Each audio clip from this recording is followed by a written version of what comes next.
Hello, hello, bonjour à tous, bienvenue dans cette nouvelle vidéo sur le décryptage des énergies de la pleine lune en bélier du 25 septembre 2018. Alors, c'est une pleine lune en bélier qui aura lieu à 2h52 temps GMT, le mardi 25 septembre. Alors, pas pour tout le monde, on est d'accord, 2h52 sur temps GMT, ça donne évidemment du 24 septembre pour tous ceux qui sont en GMT négatif. Au programme de cette pleine lune en bélier, ben déjà on va parler de l'équinoxe. L'équinoxe, c'est aujourd'hui où je tourne cette vidéo, c'est-à-dire le 23. On va parler des aspects principaux d'une pleine lune en bélier. On va parler aussi beaucoup de ces aspects spécifiques, d'accord, de cette pleine lune en bélier, donc soleil en balance. On va aussi parler donc toujours des énergies fuseaux-horaires collectives, donc toujours Hawaï, France, donc Hawaï, Californie, Yellowstone, parce que je veux garder un œil dessus, la Martinique, la Guadeloupe, Québec, Tunisie, enfin tout ce qui est GMT plus 1, la Réunion, évidemment, l'Indonésie, le Japon, GMT plus 9, et Nouméa, GMT plus 11. On verra au niveau numérologique que ce qui nous intéresse, ça sera le 9, donc avec l'ermite et tête. Et puis pour le collectif via les énergies, cette fois-ci, on essaiera d'aborder deux sujets. D'abord, le fait de rester face à finalement à sa vérité, donc rester authentique. Il y a beaucoup de thérapeutes et beaucoup de gens qui avancent dans le domaine spirituel et qui finalement tombent. Alors après, est-ce que c'est de l'ego spirituel, est-ce que c'est autre chose? Parfois oui, parfois non. Parfois on finit par basculer sur on redéveloppe d'autres croyances où finalement on s'auto-persuade que finalement c'est notre bonne voie et on va aller au-delà finalement de l'aspect de justesse qu'on est censé garder parce que on veut y croire et on veut vraiment s'investir et incarner pleinement le truc. Mais en incarnant pleinement le truc, finalement on bascule de l'autre côté. Et ce côté, il est plus juste, il est trop. Et on finit par plus avoir cette vérité qui demande aussi une certaine forme de mesure. Deuxième chose au niveau des énergies via le collectif, moi je vous ai parlé du fameux portail du 11-11-11. Et alors 11, c'est pas 2011, c'est 2018 que vous pouvez traduire en 11. Et pour moi, 11 n'est pas, encore une fois, un nombre qui se réduit. Donc je le garde sous forme de 11, tant que je peux en tout cas. Et donc du coup, 11-11-11, pour moi, je me demandais ce que c'était et je commence à avoir des réponses sous forme de matérialisation, parce que c'est ça qui m'intéresse, par rapport à ce que ces énergies véhiculent. Donc on en parlera à ce moment-là. Retour à notre pleine lune en bélier. Alors, notre pleine lune en bélier, qui va se dérouler à 1,59 °, dans l'axe balance, bélier-balance, la lune étant évidemment en bélier. Je l'ai dit, 2h52 temps GMT, donc elle sera plus fortement ressentie par le tout premier décan. On voit bien, 1,59 °, c'est vraiment le début du début. Des signes cardinaux, bélier, balance, cancer, Capricorne. Alors c'est des signes qui vont jouer, évidemment, qui jouent encore énormément d'énergie, puisque on a Chiron qui est en bélier, on le sait, Pluton et Saturne sont en Capricorne. Voilà, de plus en plus on va avoir ces signes cardinaux qui vont vraiment instiller quelque chose dans le démarrage, puisque c'est leur boulot. Alors, retour sur l'équinoxe. L'équinoxe, c'est aujourd'hui, donc évidemment vous ne la verrez pas aujourd'hui, la vidéo, c'est le 23 septembre, 3h54. Bon, heure de Paris, soit 1h54 temps GMT. Ça marque évidemment l'égalité parfaite entre le timing jour et le timing nuit. Et c'est évidemment le début du printemps dans l'hémisphère sud. Alors, on a évidemment 2 fois ce type de phénomène par an, et on revient à l'équilibre ombre-lumière. On sait donc équilibre yin-yang. On sait très bien que maintenant on va aller vers plus de force yin.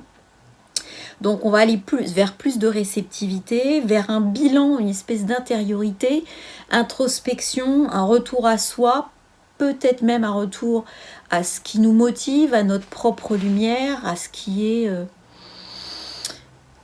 un focus sur nos objectifs perso, hein. C'est-à-dire, voilà, on est par rapport à cette... on va pouvoir perdre, je crois qu'au mois de septembre, fin septembre, on peut perdre jusqu'à 4 minutes de soleil par jour, hein. Donc on est sur quelque chose qui... On se glisse dans quelque chose qui est une énergie nouvelle, une énergie de réceptivité, une énergie d'introspection. Alors, les équinoxes sont également des moments où le soleil étant à la verticale, il y a des modifications dans les hautes couches de l'atmosphère. On a des phénomènes donc magnétiques, par exemple en ce moment on sait qu'on a beaucoup d'aurores boréales, hein, et on a des courants magnétiques forts qui influencent évidemment sur les marées. On connaît les marées d'équinoxe, on sait que les coefficients sont particulièrement fortes par opposition aux marées de solstice qui elles sont plutôt faibles, et donc évidemment ça s'explique par la position de la lune et du soleil dans l'alignement, d'accord, mais clairement il y a un phénomène magnétique au niveau des équinoxes qu'on ressent fortement en ce moment, qui est très on sent qu'il y a quelque chose qui est en résonance en fait, hein, en ce moment, qui est toujours évidemment dans cette lignée de magnétique avec Mars et le nœud sud, mais pas que. Au niveau de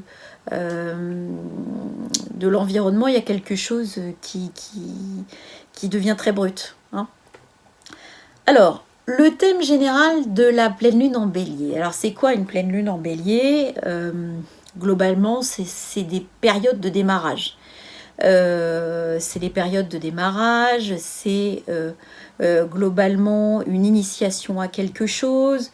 On est face au groupe, puisque la lune dans le bélier, on fait peut-être une multitude de choses en tant qu'individu.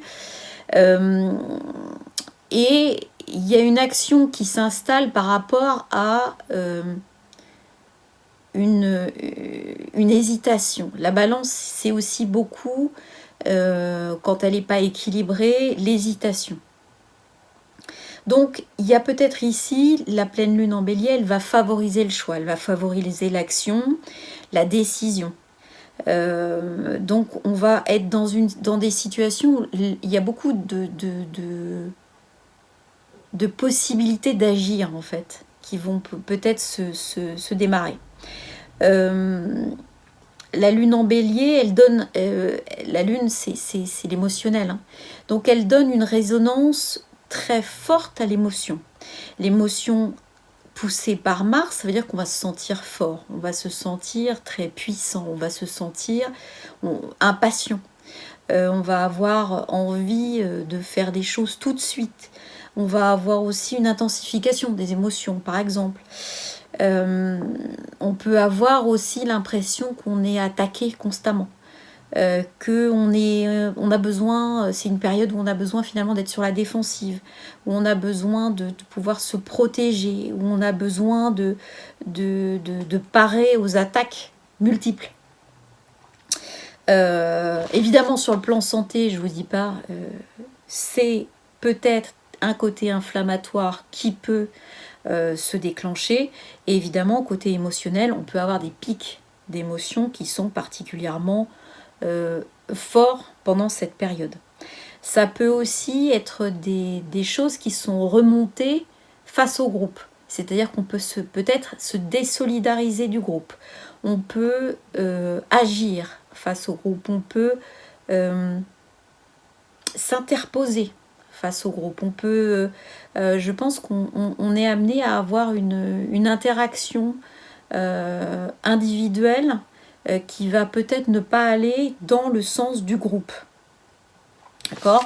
Alors le bélier, la lune en bélier, on va pas se le cacher, hein, c'est les maux de tête aussi. Hein. Ça peut être des accidents à la tête, ça peut être des gonflements, enfin des choses qui sont liées finalement à cette sphère-là. Hein, qui sont des épisodes allergiques aussi, ou des crises inflammatoires, ou en fonction de votre thème de naissance, en fait, voilà, on peut voir un petit peu si l'alliance du bélier et de Mars, ou de Mars et la Lune, etc., génère quelque chose au niveau santé. La balance, on est d'accord, le soleil est en face en balance, lui, il recherche toujours son équilibre. Il recherche l'harmonie, il y a des hésitations, il y a cette histoire de recherche d'exigence et de perfection, mais il montre les aspects relationnels. Il montre finalement comment le groupe doit réagir, comment finalement les aspects relationnels se positionnent. Donc, l'axe bélier-balance nous incite à comprendre ce qu'on apporte au groupe et ce qu'on en récolte. Est-ce que ce qu'on récolte du groupe, c'est positif pour nous ou pas ? D'accord ?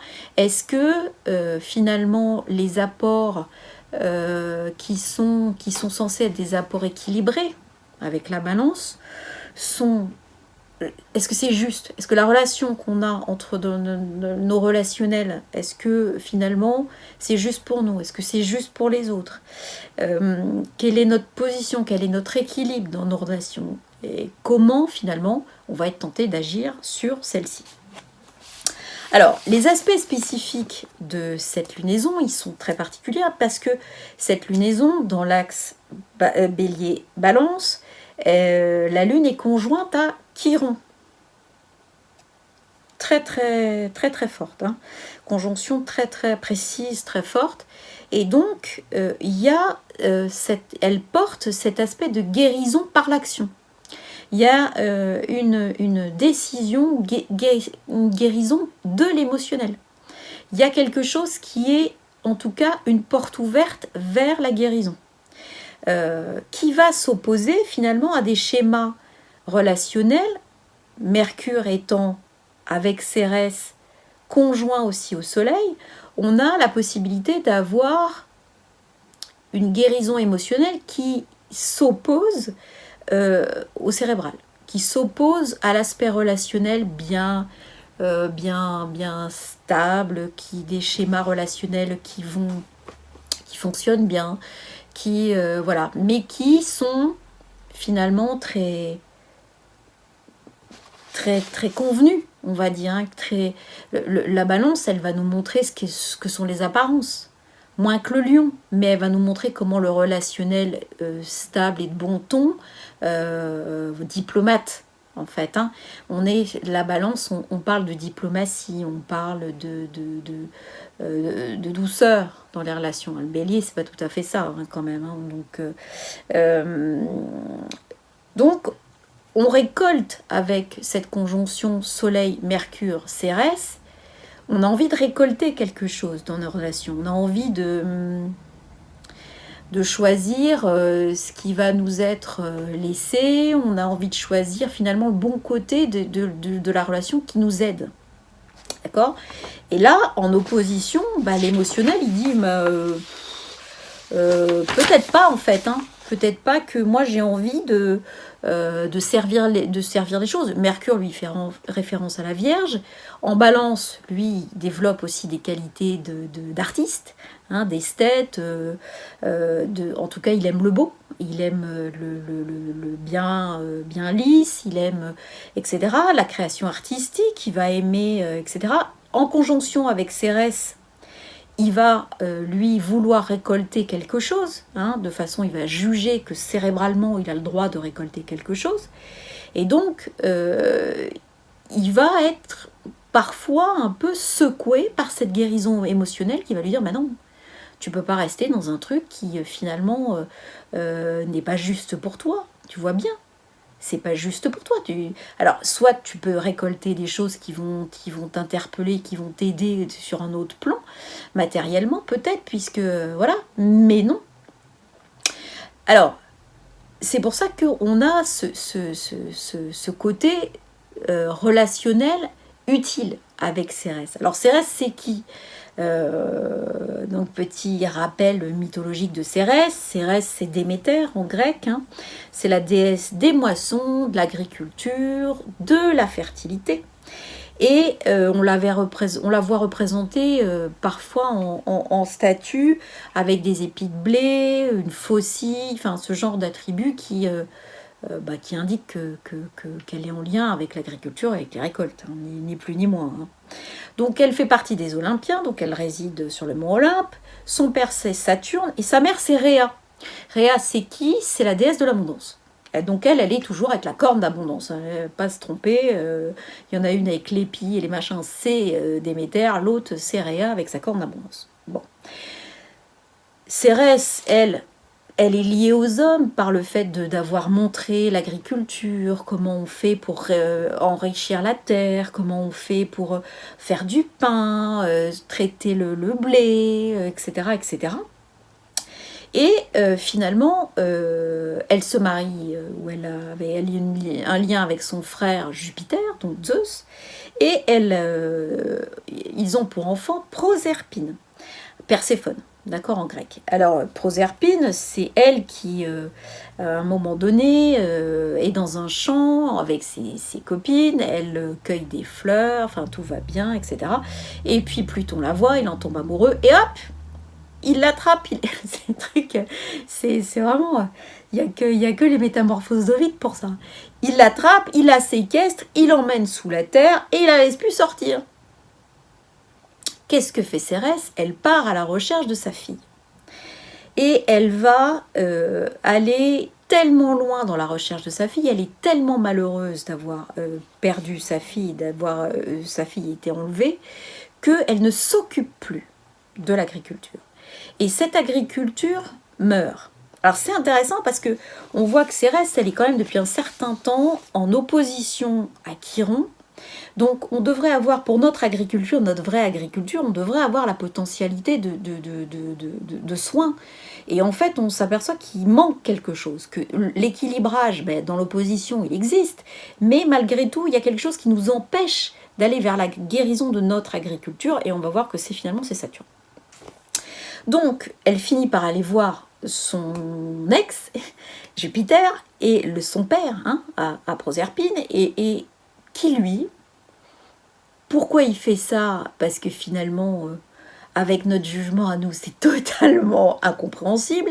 Il dit, puisque c'est ça, non, j'ai pas envie qu'elle sorte, mais puisque vraiment tu commences à nous créer des problèmes en bas, je vais lui dire qu'elle remonte quand même pendant 6 mois de l'année.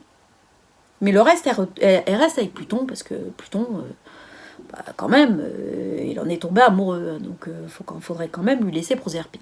Bon. Donc, quand Proserpine est aux enfers avec Pluton, finalement, il n'y a plus rien qui pousse. D'accord ? Alors, peut-être que ça pousse en dessous, mais on ne le voit pas. Ça crée une alternance des saisons. C'est comme ça qu'on explique l'alternance des saisons. D'accord ? Alors, Cérès est une déesse qui est un peu particulière, un peu comme Rhéa, parce qu'elle ne personnifie pas un élément, donc en l'occurrence la Terre, mais l'utilisation qu'on en fait. Donc, il y a une histoire de fertilité qui, après, va la relier au mystère d'Éleusis, qui était une religion... Je ne sais pas si on appelle ça une religion, en tout cas une espèce de rituel à mystère, et qui va être repris par tout un tas de sectes dans tous les sens pour avoir finalement, pour mettre ça sur des relations sexuelles diverses et variées, interdits, pas interdits, des trucs complètement dégénératifs. Et alors qu'à l'origine, on est d'accord, on parle juste de l'abondance de la nature. D'accord ? Donc cette pleine lune, donc fin de notre petit notre minute mythologique, Cérès, elle, et cette lunaison, donc, est carrée à Saturne Vesta.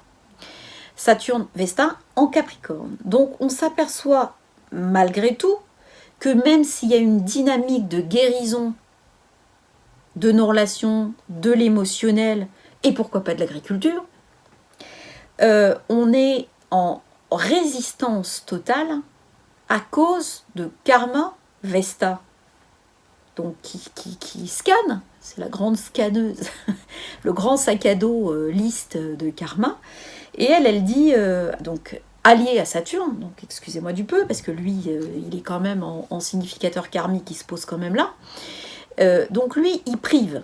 Saturne, c'est une planète de deuil, on en fait, alors soit on le prend dans le bon sens et il approfondit les choses, soit il est un peu retors et il approfondit pas les choses, il les prive, il les enlève. D'accord. Donc, d'ailleurs, Saturne, c'est lui qui mangeait ses enfants, hein, donc c'est pour vous dire que ce qui se passait ensuite après lui, bref. Cette lunaison carrée Saturne-Vesta nous indique réellement qu'on a un problème au niveau de cette guérison. Cette guérison, elle rencontre des résistances, des poches de résistance structurelle, parce que c'est en Capricorne, très fortes. D'autant que Saturne est bien le maître du Capricorne. L'alliance de Vesta, donc, qui scanne nos karmas, qu'ils soient collectifs ou individuels, fait que finalement, il retarde la guérison. Voire, pour certains, il va la permettre parce que personne dans ces eaux-là va pouvoir empêcher, il va y avoir des aspects dans le thème natal qui vont permettre une guérison. Malgré tout, ce Saturne Vesta, il est en train de dire « Je retarde la guérison parce que, pour moi, il y a encore d'autres choses en dessous. » Donc il y a des aspects de guérison qui doivent être encore creusés et qui ne peuvent pas arriver facilement. Ça se mérite. Ça se mérite comment ?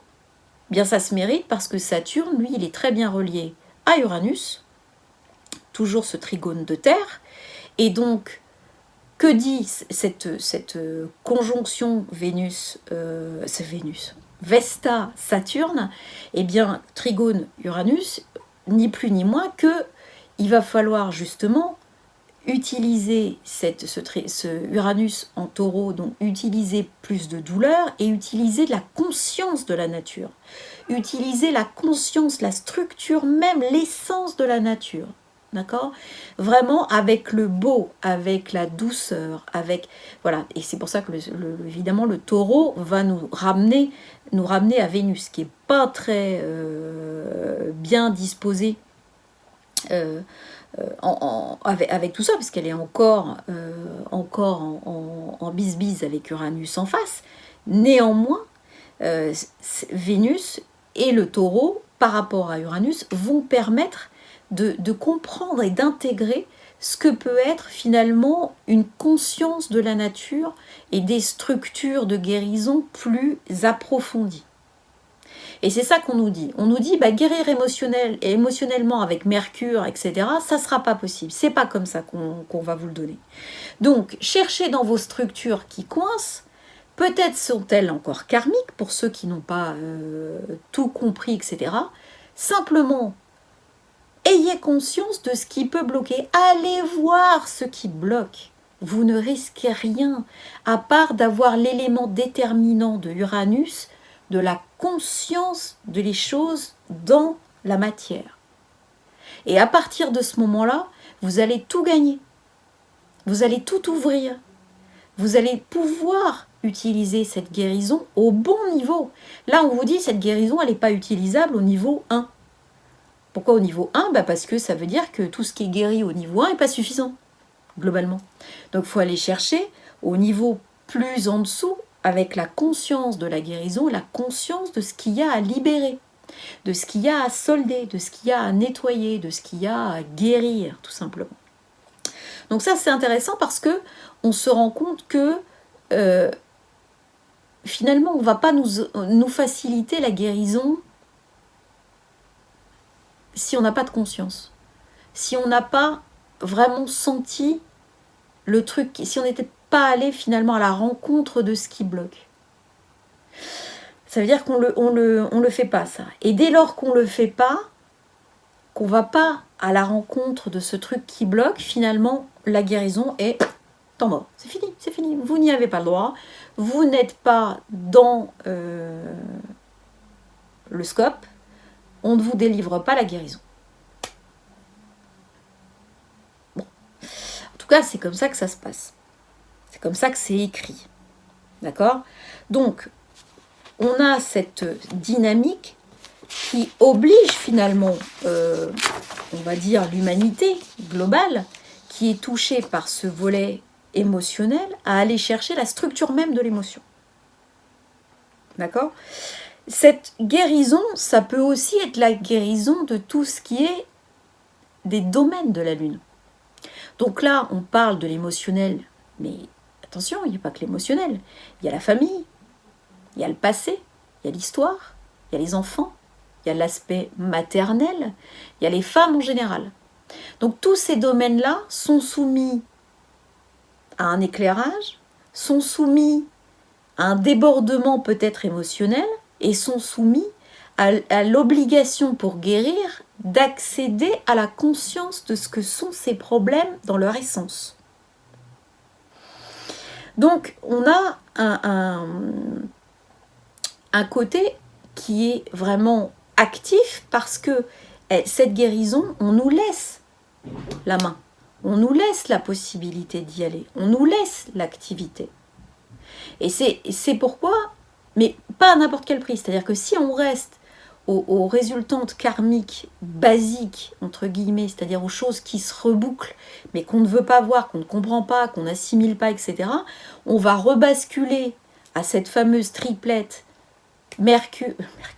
Mars, Lune Noire, Nœud Sud en Verseau, opposé Nœud Nord en Lion, donc de la destinée, et on est encore, donc eux, ils sont carré Uranus, logique, il n'y a pas de conscience là-dedans, on ne nous demande rien là-dedans. On nous demande simplement de pouvoir les virer, de ne pas s'arrêter à ça. Ça, c'est la porte qui se ferme. Hein. Ça, c'est direct. Et en plus, on a toujours ces problèmes affectifs qui peuvent être récurrents encore et encore avec d'anciennes relations qui peuvent venir. Parce que cette triplette, nœud sud, lune noire, Mars, c'est carré à Vénus.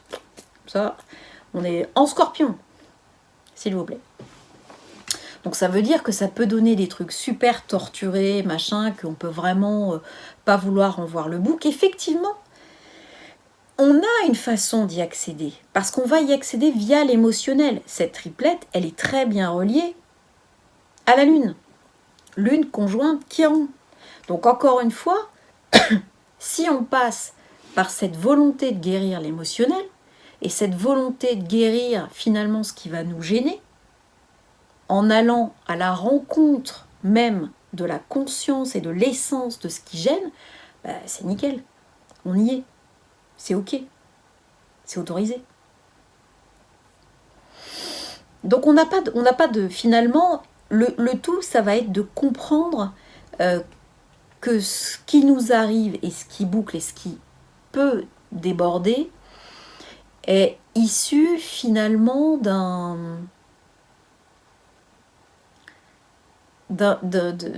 excès de notre histoire, c'est-à-dire d'un trop-plein de quelque chose qui ne sert à rien.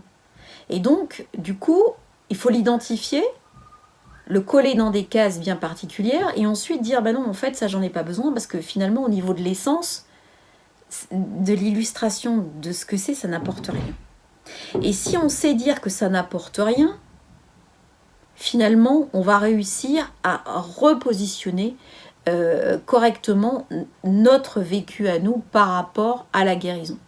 Cette guérison, elle est d'ailleurs très accessible et on nous la souhaite puisque Lune Chiron est bien reliée en sextile à Junon.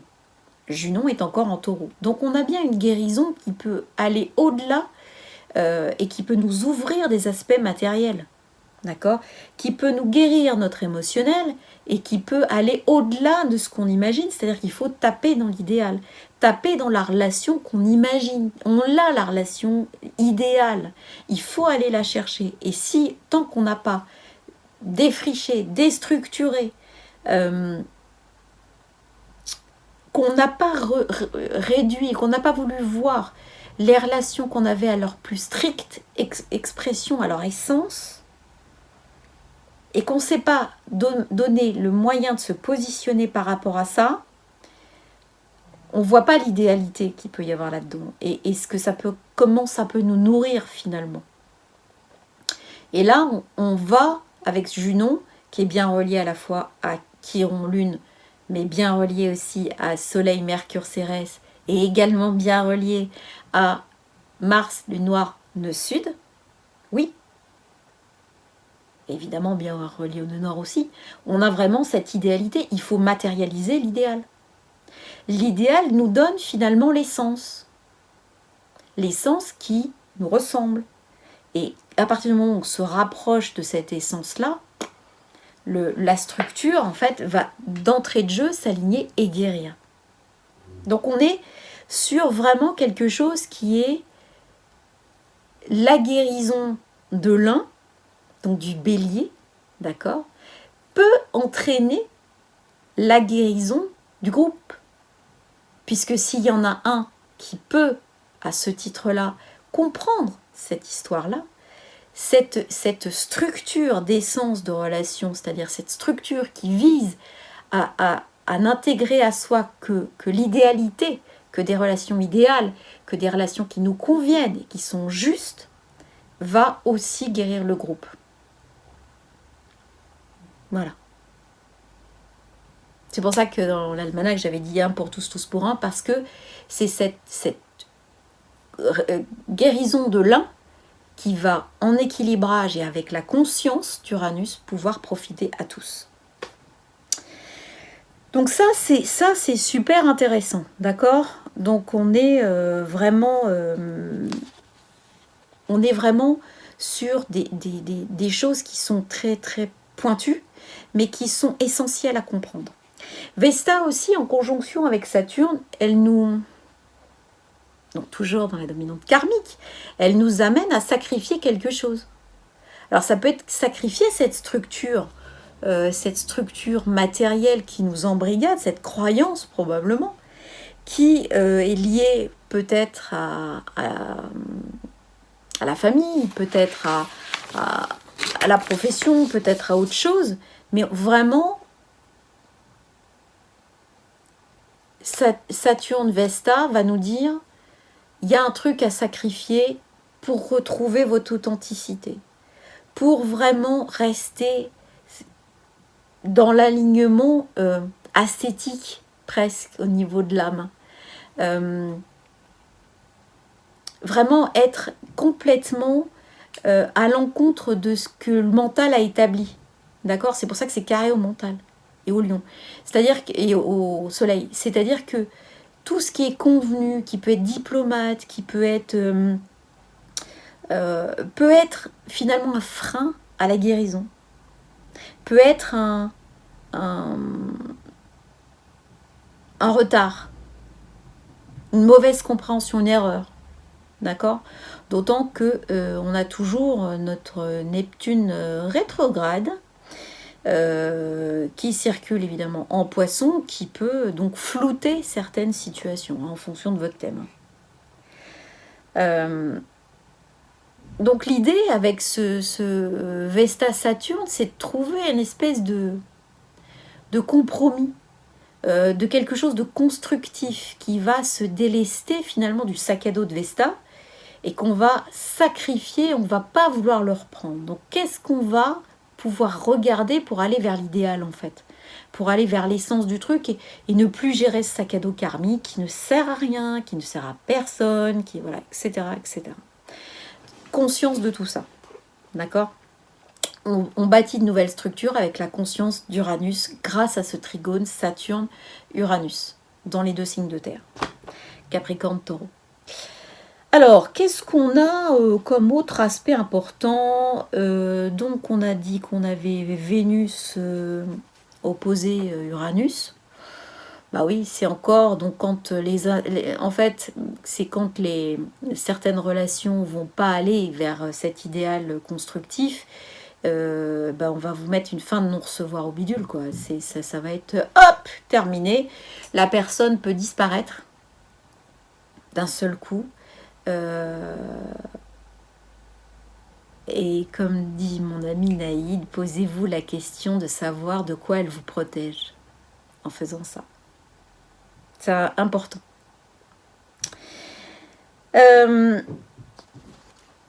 Vénus, malgré tout, est très bien reliée en trigone à Neptune en Poisson. Alors, elle est en Scorpion. Hein. Et donc, on a encore des choses qui peuvent avancer vers cet idéal. Hein. Les relations peuvent être vraiment idéales. Là, Vénus, on a quelque chose qui est... Même si on peut aussi recevoir des messages via le corps avec cet aspect-là. Hein. L'intuition de Neptune peut très bien transiter via Vénus et se matérialiser partout dans le corps avec le Scorpion. Hein. Donc on a quelque chose qui est de cet ordre-là. Malgré tout, c'est vraiment une connexion à l'amour inconditionnel qui peut accepter, Vénus en Scorpion, de voir des choses qu'on ne verrait pas d'habitude, qu'on n'accepterait pas d'habitude. Hein. Il y a une possibilité d'acceptation... pas de résignation, encore une fois, l'acceptation et la résignation ne sont pas du tout les mêmes choses. Hein. Mais il y a une connotation d'espérance dans cet aspect-là, d'indulgence qui, moi, me fait penser à l'étoile dans le tarot de Marseille, avec une espèce de protection aussi au-dessus, hein. Une espèce d'enchantement, une espèce de rêve, un nuage rose autour. Il y a de l'émerveillement, il y a de la beauté dans cet aspect-là, même si Vénus est en Scorpion. Cette beauté, elle réside dans le fait d'accepter de voir dans ce qui est complètement noir et des fois pourri, quelque chose qui va pouvoir repousser, qui va pouvoir justement être la graine qui va se servir de toute l'expérience de la pourriture pour pouvoir émerger sur quelque chose de complètement nouveau. Donc voilà. Malgré tout, Neptune, bon, qui n'est pas conjoint à Nessus, hein, quand même complètement, ils sont opposés aussi à Pallas. Ça, parfois, on peut avoir des situations floues sur des espèces de sécurité qu'on s'est mis dans le quotidien.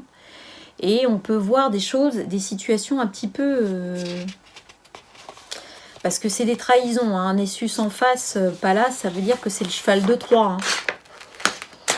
Donc on est sur quelque chose qui est peut-être parfois un petit peu compliqué à comprendre. Moi je vois un peu d'une possibilité d'une atmosphère de trahison. Hein. Trahison du quotidien, trahison sur des chiffres, puisque Pallas est en Vierge et que le flou de Nessus et de Neptune rétrograde en Poisson, c'est la fraude. Voilà, donc attention à ne pas vous faire avoir à ce niveau-là, parce que il y a quand même des aspects qui sont plutôt moches dans ce domaine-là. Junon, on en a parlé, hein, donc cette idéalité, et donc on est là-dessus. Donc voilà les principaux aspects. Les principales énergies qui sont véhiculées dans cette nouvelle lune en bélier. Alors pour Paris, donc on commence Paris, pour les aspects GMT. Les aspects GMT, donc Paris, je vous rappelle que c'est le dernier week-end du mois d'octobre, on va repasser GMT plus 1, mais maintenant on est toujours GMT plus 2, parce que nous on est mouvant, hein, tant qu'à faire, voilà. Et donc, on est sur une pleine lune à 4h52, le 25 septembre, ce qui nous donne un ascendant à 0 degré Vierge. Alors, un ascendant 0 degré Vierge, donc on va voir qu'effectivement, on va tomber encore dans des histoires de gouvernement, d'impôts, de lois, de syndicats, de choses comme ça qui vont nous occuper. On va notamment, parce que cette pleine lune, elle a lieu entre la maison 2 et la maison 8. le carré de Saturne Vesta ayant lieu en cuspide de 5. Qu'est-ce qui se passe là-dedans? Il se passe qu'effectivement, on a une alternance entre le matériel et le spirituel, et en tout cas la transformation au niveau de la maison 8. Donc, notre lunaison, au niveau de la guérison, elle doit passer par une mort annoncée de plusieurs choses. D'accord? Donc, au niveau notamment de tout ce qui est gouvernemental, on va avoir certainement encore des choses qui peuvent sortir, puisque Saturne étant carré à tout ça, il y a de la résistance, il y a de l'empêchement, il y a des choses aussi qui sont bloquées, à mon avis, dans les arcanes de l'État, d'autant que Jupiter arrive en cuspide de 4 en Scorpion, donc il est en sous-marin total, et qu'il est plutôt en poisson de fond qu'autre chose.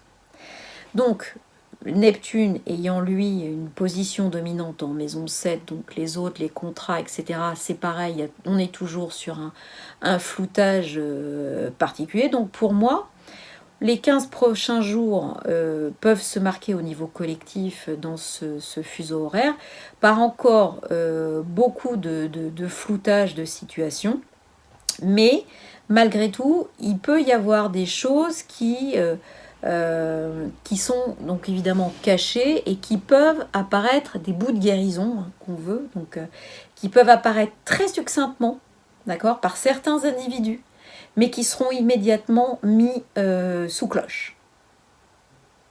D'accord?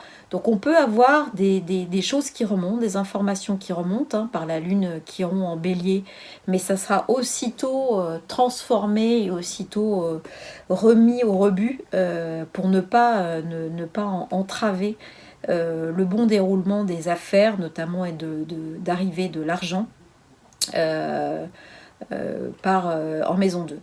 Le reste est entre la 6 et la 12, donc le nœud sud et nœud nord entre la 6 et la 12.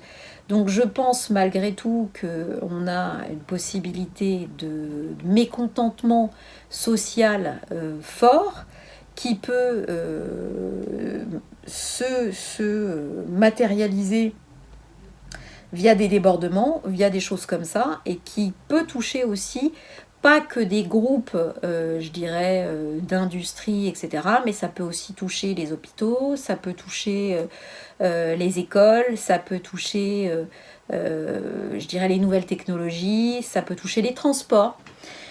On a beaucoup de choses qui peuvent, je dirais, demander à être transformées au niveau de tout ce qui est transport. En tout cas, au niveau individuel, il y a des choses et des gens qui peuvent sortir du lot cette prochaine quinzaine. Alors, Tahiti, GMT -10.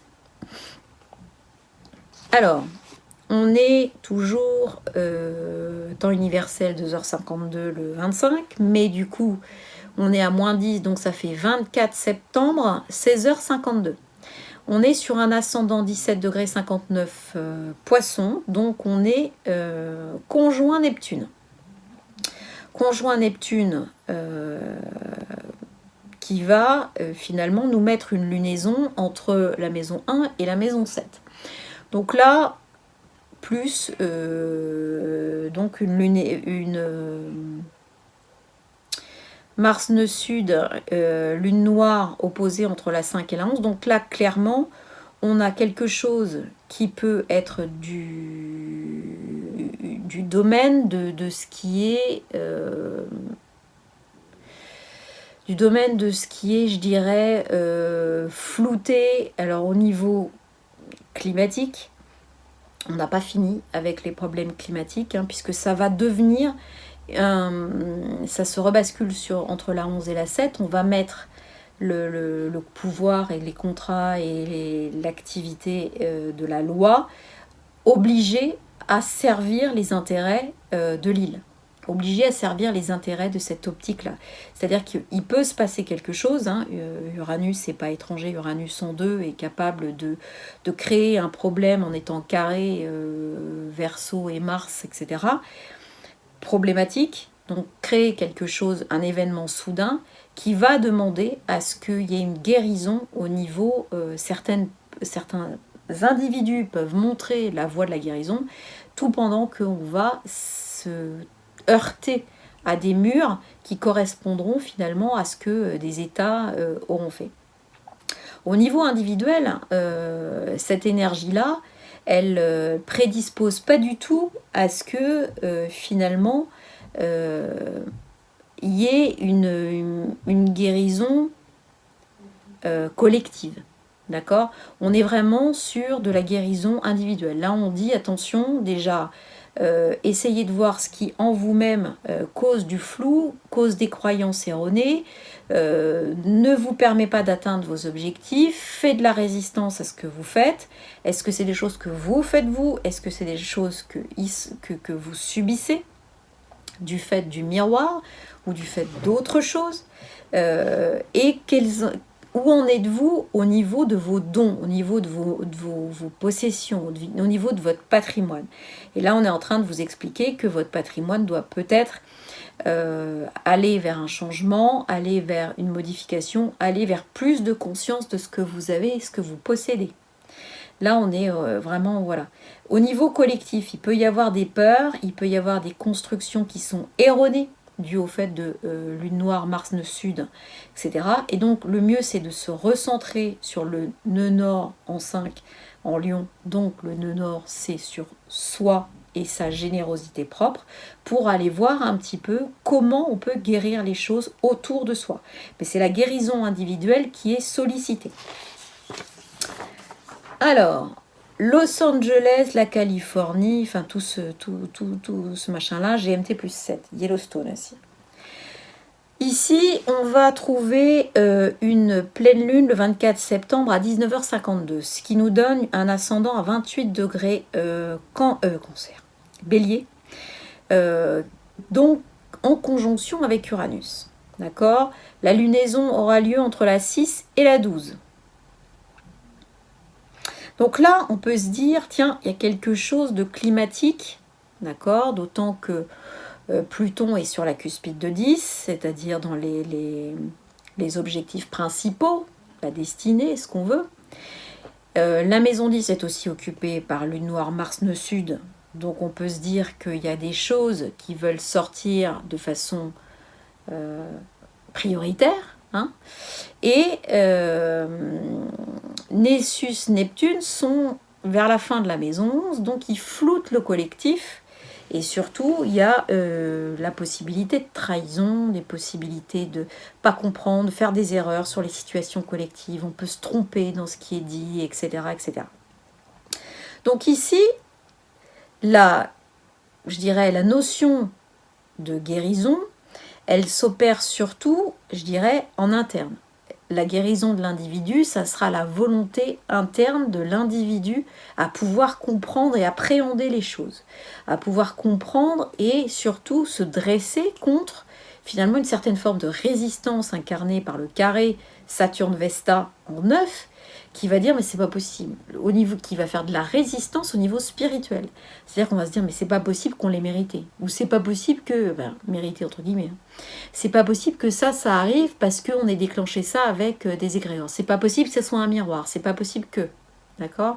Donc il y a un refus de ce qui est spirituel dans ce qui se passe, qui va faire en sorte que finalement la guérison sera possible pour ceux qui vont comprendre les enchaînements, qui vont interpréter correctement les enchaînements, d'accord? Qui vont pouvoir les mettre en place. Au niveau individuel, il y a des choses qui peuvent arriver en plus de cette guérison si on la conscientise, c'est des arrangements, enfin il peut y avoir des choses au niveau de la loi pour les divorces, les mariages, etc. Il peut y avoir des choses qui se structurent bien, qui vont de l'avant correctement, etc. etc.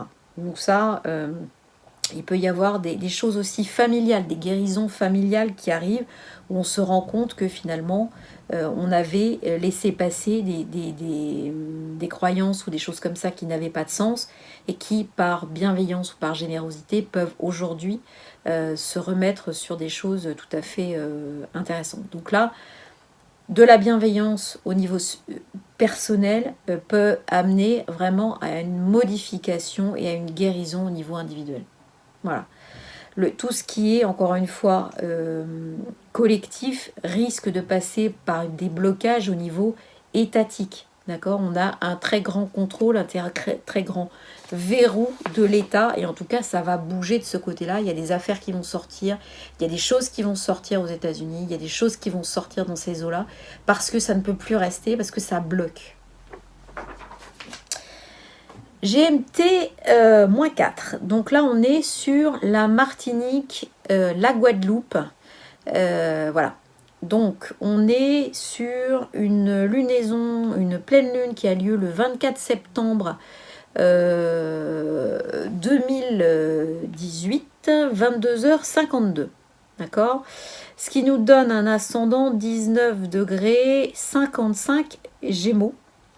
Et donc une lunaison qui va avoir lieu entre la maison 10 et la maison 4. Et la maison 7 pour Saturne. Donc, là, on est réellement sur, mais que fait la police, entre guillemets, c'est-à-dire, on est sur l'aspect collectif des choses, sur l'aspect contractuel des choses. Il y a des choses qui doivent être décidées, d'accord? Et on essaye de passer le collectif, finalement, par en dessous. Alors ça ressemble beaucoup à ce qui se passe sur Paris. Néanmoins, je pense qu'il y a beaucoup de choses qui doivent être signées avec Saturne Vesta, carré Mercure-Soleil, qui ne sont pas du goût de tout le monde. Donc voilà, au niveau individuel, en plus Neptune est sur la cuspide de 10 avec Nessus, donc a tendance à flouter les choses, a tendance à donner le pouvoir à des gens qui ne le méritent pas forcément. Hein. Ça, c'est un grand, un grand principe. Et puis, Uranus en 11 est vraiment veille sur le collectif. Hein. Donc, ça veut dire qu'il y a des choses qui sont prévues au niveau peut-être climatique pour pouvoir, je dirais, bloquer,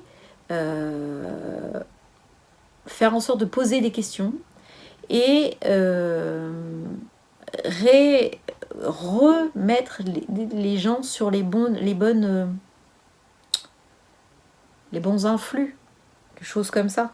En tout cas, il y a, on se pose des questions sur les racines, on se pose des questions sur...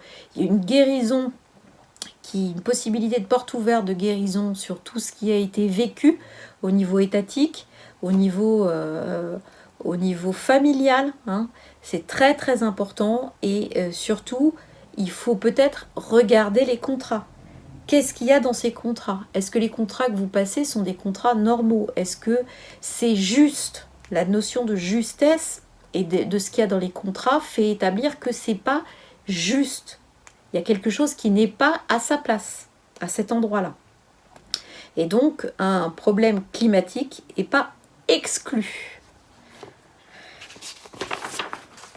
Alors, GMT plus 1, donc on est autour de la Tunisie et des pays du Maghreb. Donc, là, on est sur donc une lunaison qui a lieu le 25, hein, cette fois-ci, à 3h52, et ce qui nous donne un ascendant à 3 degrés 01 minute Vierge. Donc, ce qui nous donne une lunaison entre la maison 2 et la maison 8. Vous remarquez quand même à ce titre-là que les lunaisons se déroulent beaucoup entre la 2 et la 8. C'est l'alternance entre ce qu'on possède déjà en corrélation avec le signe du taureau et ce qui est à transformer et la vérité à mettre dessus et la lumière à faire dessus avec le signe du scorpion. Donc on est là-dessus. C'est-à-dire qu'on a la guérison à partir du moment où on a trouvé la vérité. Voilà. Et ça, ça peut passer par finalement un certain nombre de morts symboliques sur des choses, des relations. On est dans le domaine relationnel, sur des actions, sur toutes ces choses-là.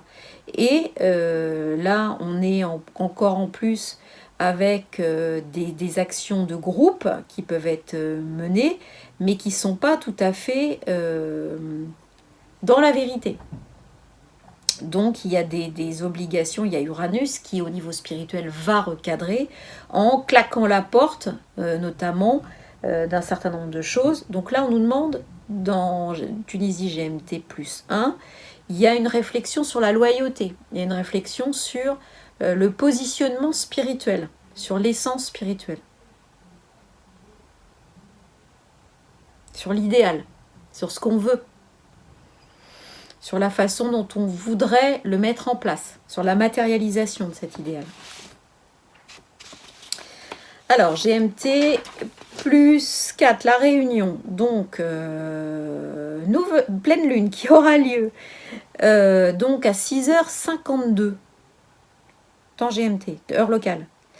Donc ascendant 16 degrés 01 minute, ce qui nous donne une lunaison entre la 6 et la 12. Alors quand c'est pas entre la 2 et la 8, c'est la 6 et la 12. Et donc ce qui nous demande de mettre, de bien comprendre ce qui crée nos souffrances, ce qui crée notre problématique. Là on a le soleil Mercure Cérès, carré Saturne Vesta. Donc il y a un problème d'expression de la vérité. D'accord ? Et cette vérité, elle se sort sous forme de individuelle au niveau du quotidien. Le 6 fait référence à la Vierge. Et donc il y a des actions au niveau du quotidien qui peuvent être faites pour pouvoir commencer chacun à aller chercher cette guérison. Et la guérison de chacun, comme je le disais, va entraîner des libérations qui vont aller ouvrir la porte au collectif. La preuve en est, c'est que ce nœud nord de collectif en Lion, il est sur la cuspide de 11, c'est-à-dire sur le collectif. Uranus, lui, il est bien en maison 7, donc ouvert sur les contrats, la matérialité des choses sur les autres, hein, nos relations aux autres. Et donc, voilà, la seule chose qui pêche et qui sera encore soumis au travail, finalement, c'est la maison 4 avec Pluton, Mars, Lune Noire et Nœud Sud. Ça, et comme c'est en cuspide de 5 aussi, il y aura forcément tout ce qui concerne aussi les enfants et tout ce qui concerne les relations. Finalement, on va se demander comment est-ce qu'au niveau collectif et au niveau antérieur, on traite nos relations. Qu'est-ce qu'on veut dans une relation collective, hein ? Comment est-ce que fonctionnent finalement les groupes ? Comment est-ce que ça marche ? Comment est-ce que ça évolue ? Comment est-ce que ça bouge ? D'accord ? Donc là, il y a vraiment des choses qui vont se déclencher et pouvoir intervenir, je dirais, au niveau familial. Il y a des choses qui bougent. Familial et affectif. Ça bouge vraiment. Et l'idéal doit être encore à transformer. D'accord ?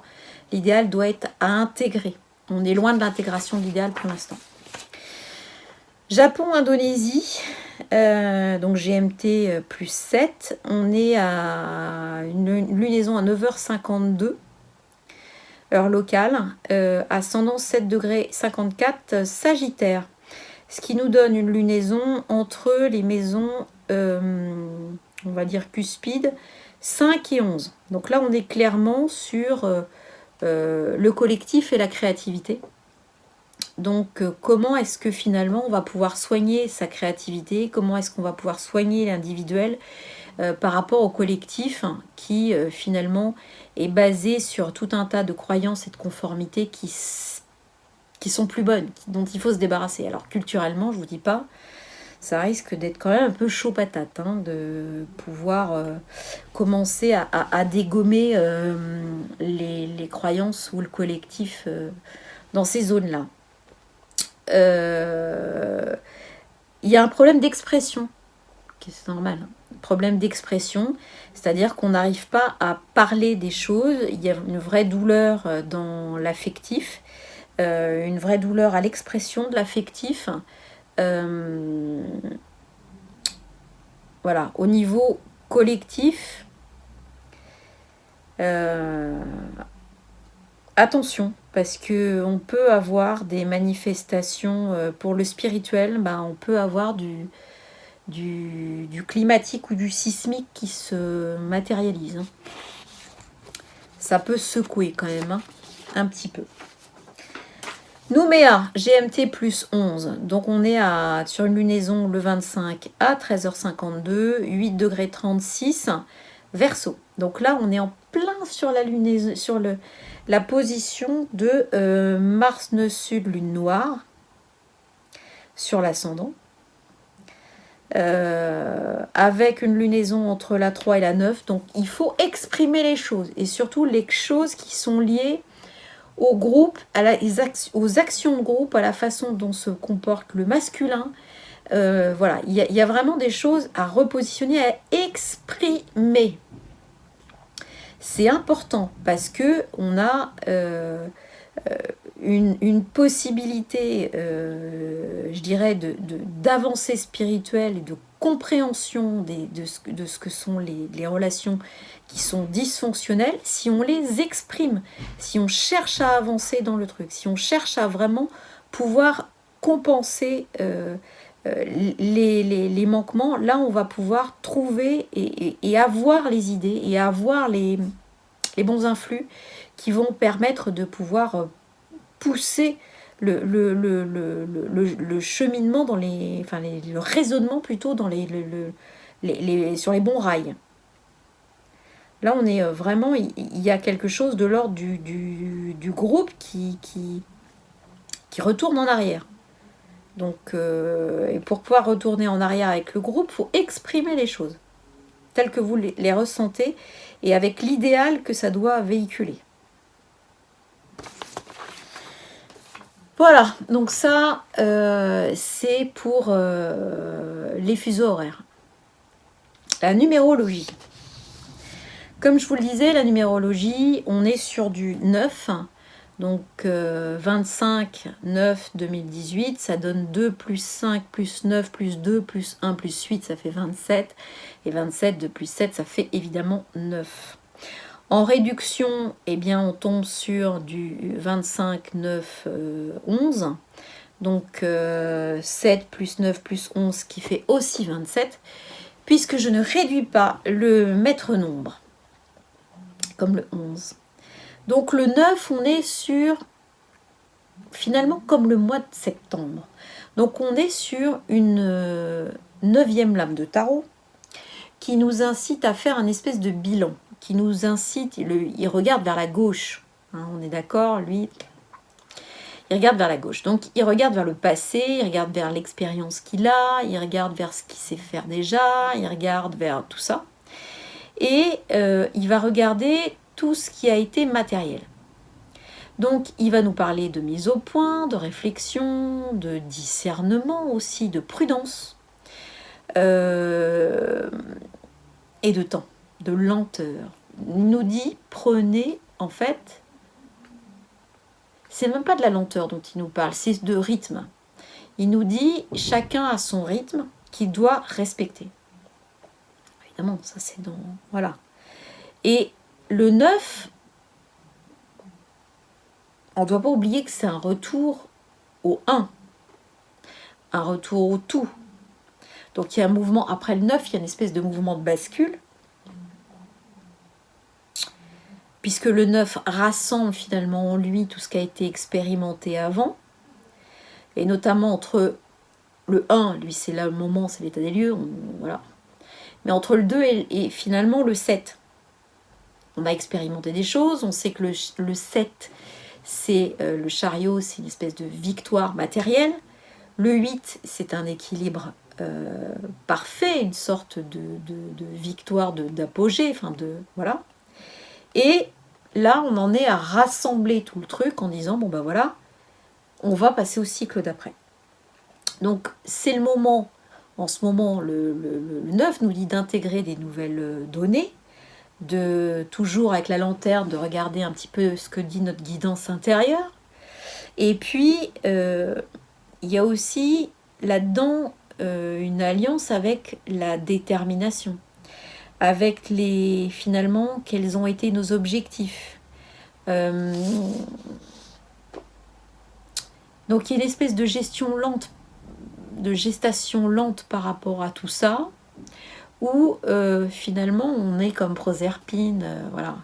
Il y a cet hiver, le signe du Capricorne, tout est semé finalement, et on attend qu'il y ait des choses qui bougent.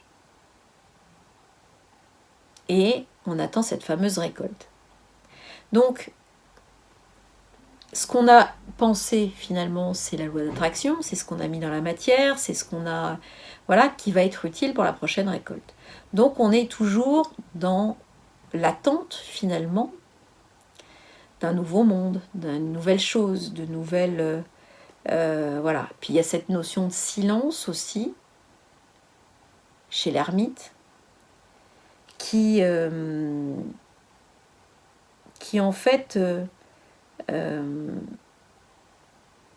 qui remplit le côté spirituel et qui va permettre justement à ce que des nouvelles idées arrivent. Donc voilà, ça c'est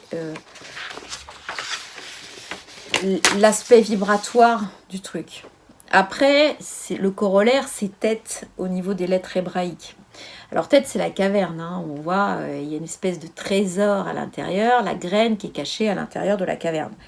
Donc, il y a une espèce dans tête, il y a une espèce de traversée de l'inconscient. Alors, il y a des gens qui parlent d'essor de la Kundalini parce qu'elle est très liée au serpent, hein, à la mutation. C'est surtout qu'il nous est demandé, avec tête, de prendre conscience de, finalement, ce que nous voulons faire de notre énergie créatrice. On a une énergie créatrice qui est enfermée, et il est dit qu'il faut la libérer. Donc maintenant, quels sont les buts? Mais surtout, qu'est-ce qu'on veut? Et donc, comment est-ce qu'on veut la modeler?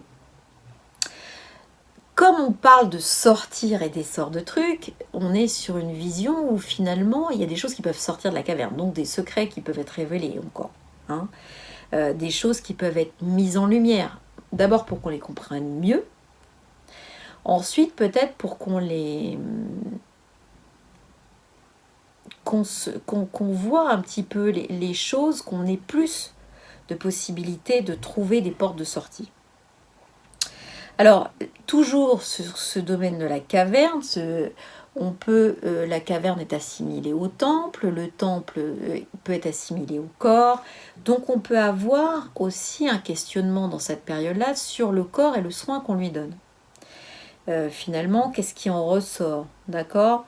Donc, voilà, c'est tout ça. Alors, tête, c'est une lettre importante parce que tête ne figure pas dans l'Ancien Testament comme lettre. Elle est absente du nom des 10 séphirotes, donc de l'arbre de la Kabbale. Et donc, son absence, en fait, indique sa présence à un stade au-dessus. Donc, c'est la caverne, c'est-à-dire c'est la graine à l'intérieur, et puis c'est pour plus tard, entre guillemets. Ça existe, mais c'est pas visible. Donc il y a une notion importante de changement d'état, de gestation, un peu comme dans l'ermite, hein, d'introspection. Là, c'est la seule qui est ouverte sur le haut, comme l'être. Donc elle reçoit une espèce de grâce. Hein,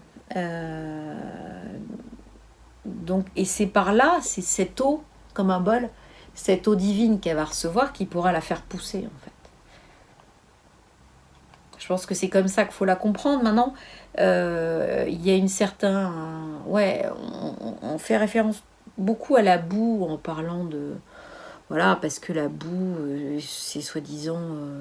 je n'étais pas là, mais c'est le matériau dans lequel l'homme a été façonné, puis à laquelle il y retourne aussi. Hein, donc...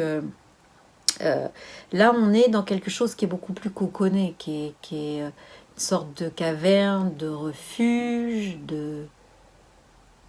Finalement, il y a une espèce de truc qui brille et qui ne veut pas se montrer. Et il y a vraiment une notion à la fois de repli sur soi due à la protection et de graine qui va devoir pousser de toute façon parce qu'elle a reçu la grâce du divin. Et elle va pas pouvoir rester dans sa caverne. De toute façon, elle va devoir sortir, elle va devoir pousser. Et elle va devoir illuminer l'humanité. Donc dans le Zohar d'ailleurs, c'est ce qui est dit, c'est-à-dire que quand elle se présente, je crois devant le Saint béni soit-il, elle dit bah moi je suis l'initiale du mot Tov, donc qui est le bien dans l'arbre de la connaissance, hein, et c'est à chaque fois c'est le mot qui est utilisé par Dieu quand il dit j'ai vu que cela était bien, voilà, et il vit que cela était bien, donc voilà, et en fait, donc, elle se présente devant lui et puis il dit mais qu'est-ce que tu fais? T'es qu'une graine, tu peux pas rester, il faut pas rester là, mademoiselle.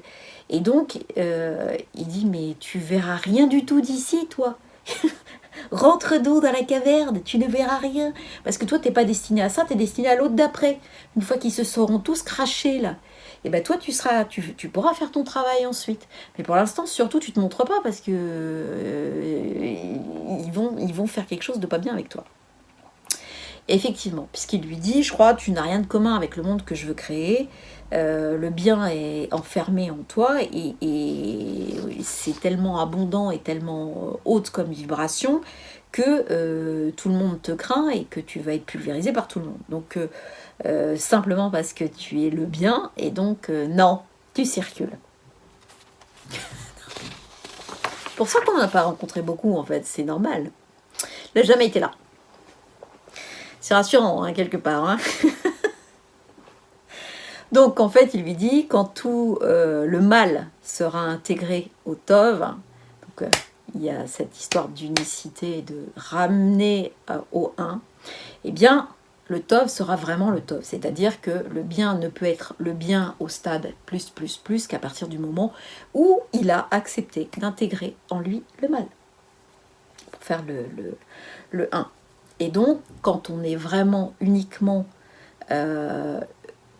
lumière, entre guillemets, quand on a notre part d'ombre,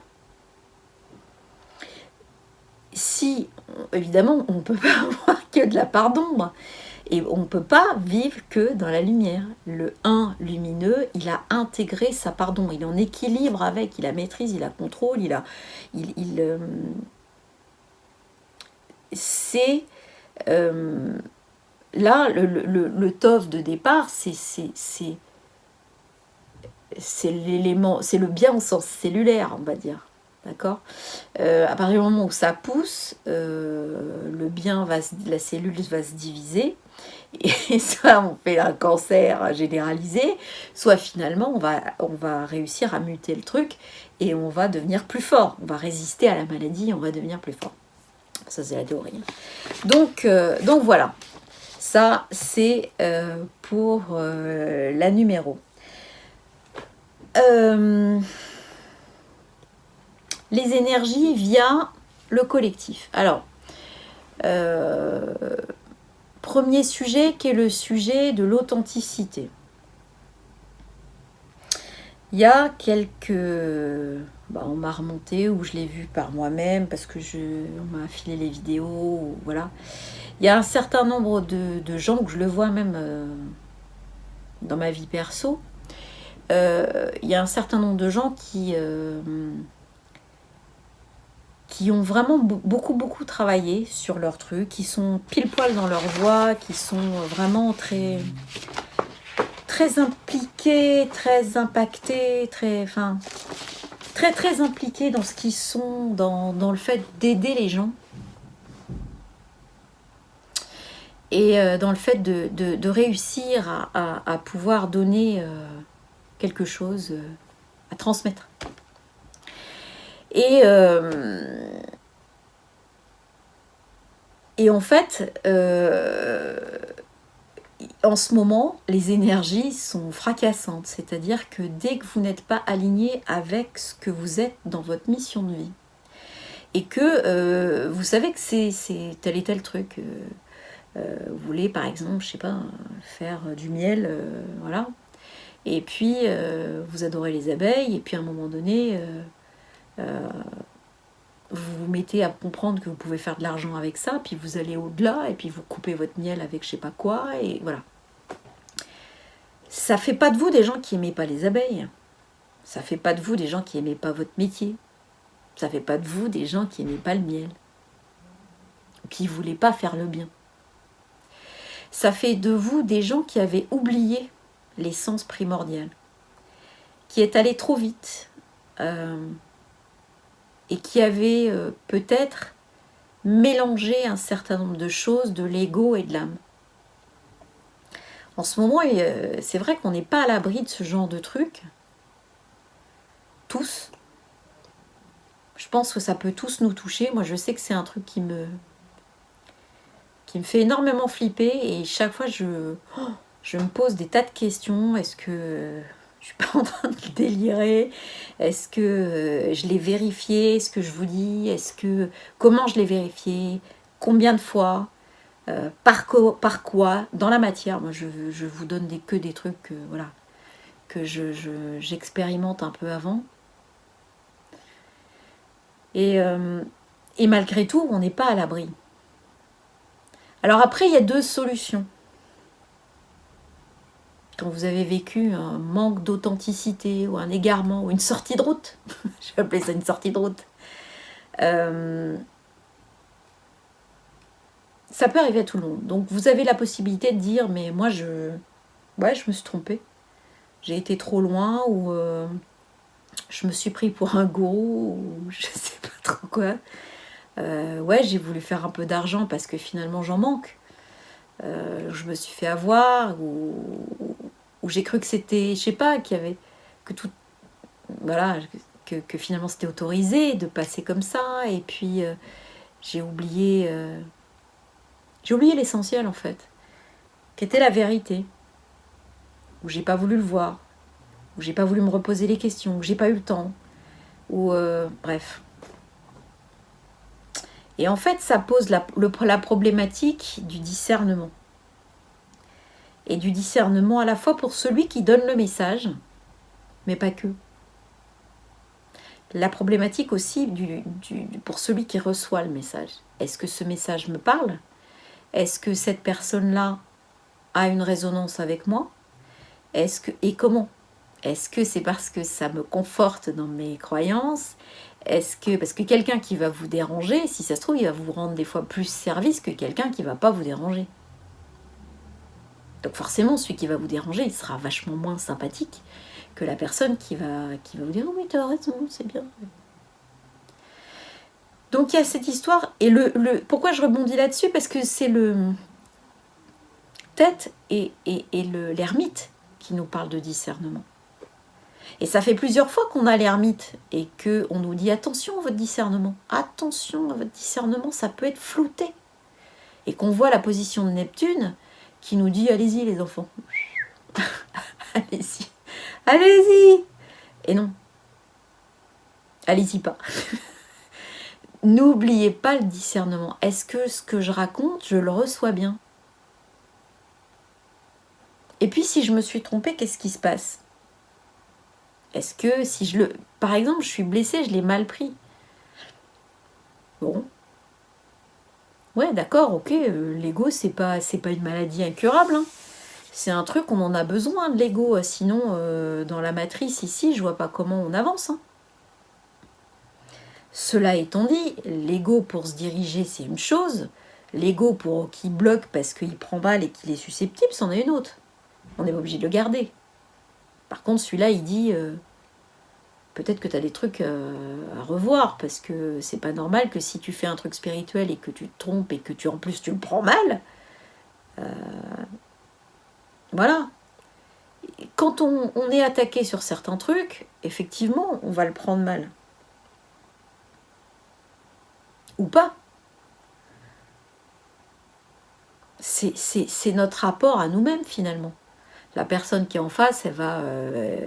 ou qui est derrière son écran, etc., qui va vous lyncher, elle a elle-même certainement des problèmes d'authenticité ou de discernement avec son truc. À la limite, celui qu'elle a insulté, on n'a rien à foutre. entre guillemets. Donc, il faut vraiment... on est dans une période où, finalement, faites attention à votre discernement, à la façon dont vous pouvez donner un message et où vous pouvez le recevoir. Parce que, finalement, le message le plus important, il ne sera peut-être pas dans la façon dont vous allez, finalement, ce qui est dit, mais ce que ça va mettre en jeu chez vous. Donc c'est peut-être ça le message pour vous qu'il va falloir travailler ou qu'il va falloir recevoir ou qu'il va falloir intégrer. Et encore une fois, il faut peut-être arrêter avec ce diktat du travail. C'est-à-dire qu'il y a des moments où le seul message à recevoir, c'est juste prenez soin de vous. Et c'est tout. Et le fait de dire mais j'ai pas envie de travailler ce truc-là, mais peut-être que c'est juste pour vous. C'est tout. Peut-être que c'est juste pour vous. Et c'est là où le discernement, encore une fois, il est important. On n'est pas... les cas de tout le monde sont différents. Donc on a vraiment quelque chose de différent à faire. Vraiment. Ça, c'était le message 1. Voici le message 2. Enfin, même pas des messages. C'est des infos. Je voudrais revenir sur le 11-11-11. Donc, 11 novembre 2018. Alors, 11 novembre 2018, ce qui nous donne 11-11-11. Donc j'en étais à me demander comment est-ce que ça allait se matérialiser, cette énergie-là. Sachant que l'énergie 11, la vibration 11, on a tous du mal à la maîtriser. Hein. Pourquoi ? Parce que c'est du 1-1, 1-1, 1-1. Mais même le 1-1, les deux 1-1, ça donne souvent des confrontations d'ego qui sont assez compliquées à gérer parce qu'on est très énervé, puisque le 1 plus 1, quand il vibre mal, malgré tout on le réduit puisqu'il n'a plus rien de maître, donc il devient 2, et donc il devient soit de la codépendance, soit du conflit. Donc soit on dit oui, heureusement que t'es là, machin, etc. Mais on n'en pense pas un mot, soit finalement on rentre en conflit avec l'autre parce que ça devient épidermique. Bon. Sauf que là, 11-11-11, ça donne quelque chose donc de deux égos qui peuvent... le 11, c'est vraiment, on est sur quelque chose d'une guidance collective. Donc ça doit nous diriger collectivement. Ça doit nous montrer de l'intuition. Ça doit nous emmener sur des projets ambitieux. Ça doit nous emmener vers des marches où collectivement, on va accepter d'aller faire des choses en lien, tous les uns avec les autres, mais voilà, de la guidance. D'ailleurs, 11, ça fait 33. Donc on est vraiment sur de la guidance collective spirituelle. 11-11-11, c'est au niveau matériel. Moi, donc, quand je vois cette énergie-là se matérialiser, eh bien ça donne de l'ultra-agressivité. On a des trucs qui se bouffent, on a des choses qui rentrent en conflit, et pour pouvoir retourner au 1. C'est-à-dire que pourquoi je parlais de tête, avec ce qui doit, le Tov, qui doit intégrer sa part d'ombre pour devenir 1, le 11 nous demande d'intégrer notre part d'ombre qui se manifeste simultanément à notre lumière. Ce qui donne la chose suivante à vérifier. Il se passe des choses super, d'accord ? Vous matérialisez un truc dans votre vie qui est tip-top, et simultanément, vous avez qui vient se greffer sur ce truc, un truc horrible. Mais c'est simultané, et ça fait partie de c'est la part d'ombre du bidule, qu'il faut donc prendre en considération et pas couper et mettre à la poubelle. Il faut considérer que cette part d'ombre doit être traitée, donc vous avez la lune Chiron en possibilité d'action pour aller soigner ce bordel-là, et intégrer en 1. Et une fois qu'on aura fait du 1 et du 1, on pourra aller vers du 11 qui est équilibré. Et c'est pour ça qu'en ce moment, il y a beaucoup de choses. Moi, j'en ai vécu là, ces derniers jours. Ça a été vécu aussi par des gens de mon entourage. Il y a des choses qui sont très bien, qui se matérialisent dans votre quotidien, qui sont vraiment ce que vous voulez, et simultanément se matérialise la part d'ombre du machin positif. Et ça, c'est uniquement pour que vous puissiez avoir l'opportunité non pas de flipper, mais de pouvoir intégrer, de prendre conscience que c'est la part d'ombre de la situation qu'il va falloir intégrer, c'est-à-dire traiter simultanément à votre réussite. Vous en mettez pas un de l'autre côté en tentant de faire disparaître l'autre, mais il y a vraiment ce retour au 1 qui doit être équilibré. Et donc, on rebascule sur notre ermite, qui était 9. Et donc, ce retour au 1, qui est une espèce de bascule, qui doit nous permettre justement d'équilibrer et de devenir des individus qui ont intégré notre part d'ombre. Donc, en ce moment, certains d'entre nous expérimentons des choses qui sont surprenantes, à savoir quand quelque chose de positif se matérialise, immédiatement, vous avez sa part d'ombre qui se matérialise en même temps. Donc c'est ça le 11. Positif, négatif, simultanément.